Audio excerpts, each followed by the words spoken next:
Mourners are gathering as Japan prepares to bid farewell to Shinzo Abe. He was gunned down at a campaign rally last week during a campaign speech in the western city of Nara. The killing stunned the country, where political violence and gun crime are rare. Abe, the country's longest-serving premier, led Japan in 2 stints as prime minister, the longer from 2012 to 2020. We now bring in SABC correspondent Phoebe Amoroso. A very good day to you, Phoebe. I suspect that we're catching this at the tail end because the funeral process started a few hours ago. Where are we at this moment?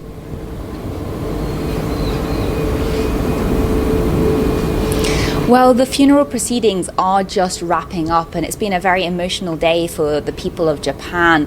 The funeral took place at Zojoji, which is a temple in central Tokyo, and right from early this morning we saw people crowding, lining up, because there was a section with a photograph of Abe where people could lay down flowers, and despite rain this morning, people braved the weather and really queued up to give their condolences, sympathies and offer prayers.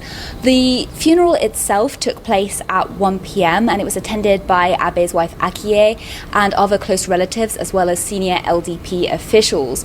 After then, Abe's body was carried in a hearse out of the temple, and at that time there were crowds really applauding, taking photos, really giving him a send-off, as it were.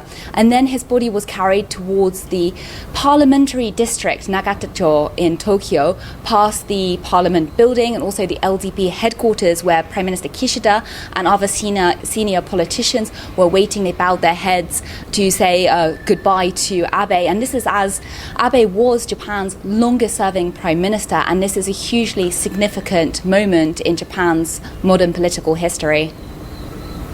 We know that Antony Blinken, the U.S. Secretary of State, came through to Japan. Ordinarily, when a former head of state passes away, there will be such representation by countries and heads of state. Are you able to tell us which countries were able to have representation at the funeral?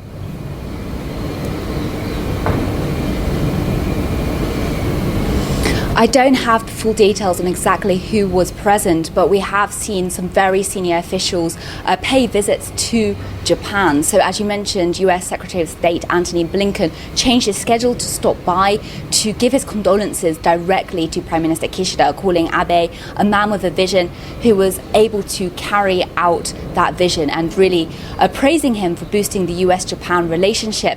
Also, US Treasury Secretary Janet Yellen is in town to talk with Japan's finance minister, and she stopped by the wake at Zojoji Temple last evening.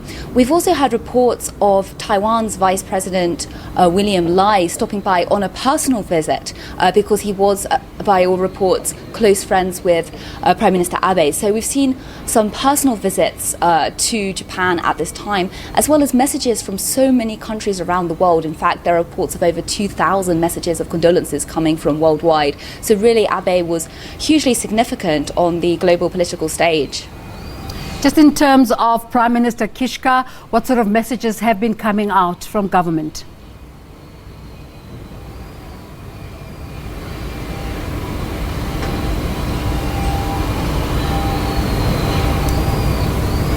I have a Phoebe, are you able to hear us? I was just wondering about. Yes, hi. I was just wondering about Prime Minister Kishida's administration and the kind of messages they've been sending out as Japan goes through this mourning period. What have they been saying?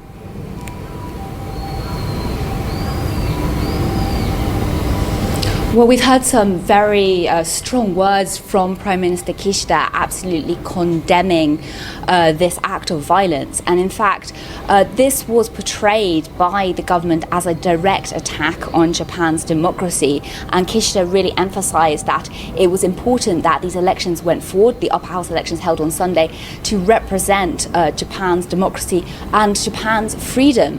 And indeed, with the LDP, the ruling Liberal Democratic Party, gaining such a strong victory on Sunday, we've heard Kishida vow to continue Abe's legacy by trying to accomplish some of the policies that Abe had wanted to push forward during his time in power and had yet to accomplish.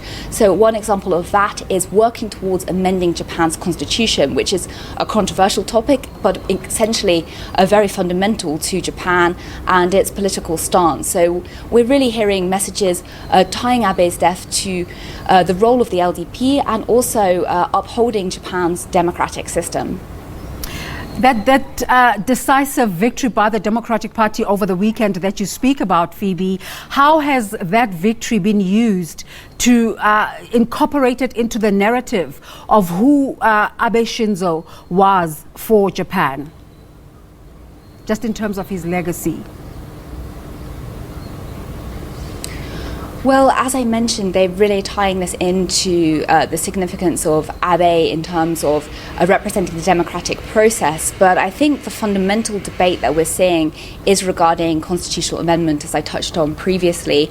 This was a long-held ambition of former Prime Minister Abe, and he had focused on Article 9. This is part of Japan's constitution that focuses on its pacifist stance. It was put in place after the Second World War, and it prevents Japan from taking any kind of non-defensive military action. Now, this was already in focus because pro-amendment parties were likely to secure a two-thirds majority, and indeed they have secured this two-thirds majority, and that's what was needed to be able to push through any kind of change. And although Abe did push through some amendments during his time in power in 2014, such as allowing Japan's self-defense forces to fight overseas for the first time, that was hugely controversial, and it really provoked a strong reaction from the public. But this time round, Prime Minister Kishida, he's known as a more moderate candidate, and the public see him as taking a more moderate approach. And there's also concerns over the security environment, particularly in the light of Russia's actions in Ukraine. So tying in with public's concerns over defence, the public is warming to this idea, and then Kishida has said that this is part of him inheriting Abe's legacy. So analysts believe that he may actually have more momentum to carry this forward, and whilst this election has been called the memorial election, it might actually lead to Abe's legacy being cemented even further. Just finally, the investigation into the shooting and eventual demise of the former Prime Minister, how far is this process?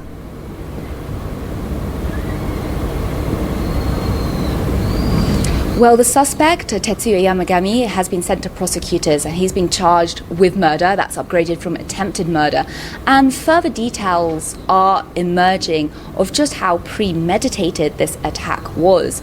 The police have just seized further homemade firearms from his apartment. There are 5 completed guns, 2 that were partially completed.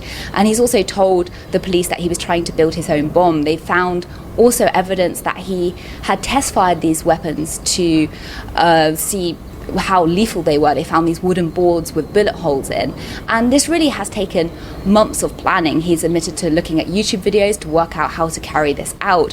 But the strange part is how Abe became the focus. The suspect has said he has a grudge against a religious organization, the Unification Church, that his mother was a member of, and made a very large donation, putting the family in a financially difficult position.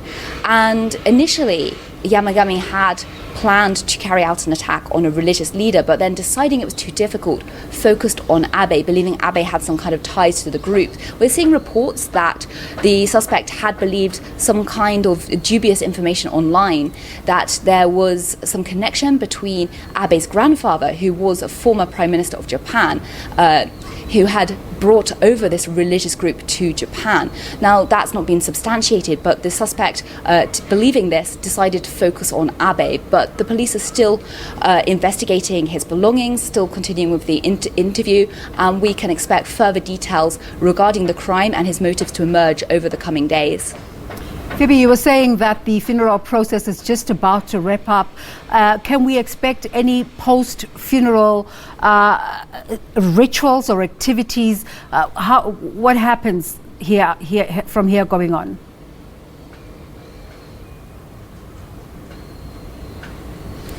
Well, there's still a huge amount of public mourning and grief. So whilst there are the flower stands and places for people to offer prayers that have been open, and I believe they will be open till the end of today, if not a little longer, there has been talks of a farewell event, a farewell ceremony, as it were, and that would take place in Tokyo and also Shimonoseki in Yamaguchi Prefecture. That's in the south of Japan, and that is Abe's hometown. So there's believed to be some kind of ceremony being planned, but as of yet, we don't have further details on that. Thank you so much for giving us a sense of the mourning period in Japan. Phoebe Amoroso there talking to us from Japan about the funeral process that's currently underway, saying it's really nearing its term.